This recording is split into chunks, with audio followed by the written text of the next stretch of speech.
ఇద్దరు కవల పిల్లలు వాళ్ళు పుట్టినప్పటి నుంచి వాళ్ళలో వాళ్ళు తప్ప బయటి ప్రపంచంతో మాట్లాడేవారు కాదు.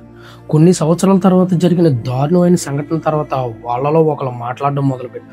అసలు ఆ సంఘటన ఏంటి, ఇది ఎక్కడ జరిగింది అనేది ఈ వీడియోలో తెలుసుకుందాం. 1963లో వ్యాలీస్లో ఒక గ్రామంలో జూన్ అండ్ జెనిఫర్ అనే ఇద్దరు కవల పిల్లలు పుట్టారు. వాళ్ళ శరీరాలు వేరైన ఆలోచన మాత్రం ఒకటే. వాళ్ళ చిన్న వయసులోనే ఒక విచిత్రమైన డెసిషన్ తీసుకున్నారు. వాళ్ళలో వాళ్ళే ఒకరితో ఒకరు మాట్లాడుకునేవారు. అది కూడా వాళ్ళకు మాత్రమే అర్థమయ్యే ఒక సీక్రెట్ లాంగ్వేజ్లో. టీచర్స్, డాక్టర్స్, పేరెంట్స్ వాళ్ళు ఎంత ప్రయత్నించినా దగ్గరికి కూడా రానిచ్చేవారు కాదు.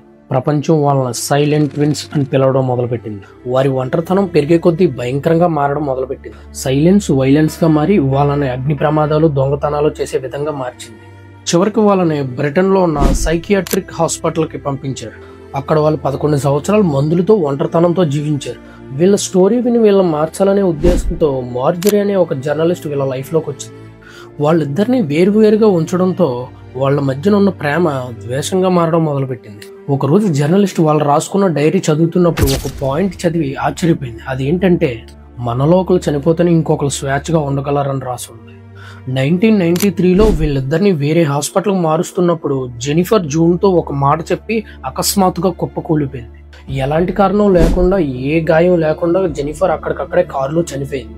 ఆమె చనిపోయే ముందు జూన్తో చెప్పిన చివరి మాట ఇదే సమయం. ఇక్కడ ఆశ్చర్యపోయే విషయం ఏంటంటే, జెనిఫర్ చనిపోయిన కొద్ది గంటల్లోనే జూన్ బయట ప్రపంచంతో మాట్లాడడం మొదలుపెట్టింది. మార్జరీకి జూన్ చెప్పిన విషయం ఆమె నాకు విముక్తినిచ్చింది. ఇద్దరు కవల పిల్లల మధ్యన ఉన్న విచిత్రమైన సంబంధం తనను 30 సంవత్సరాలు బయట ప్రపంచంతో మాట్లాడకుండా చేసింది.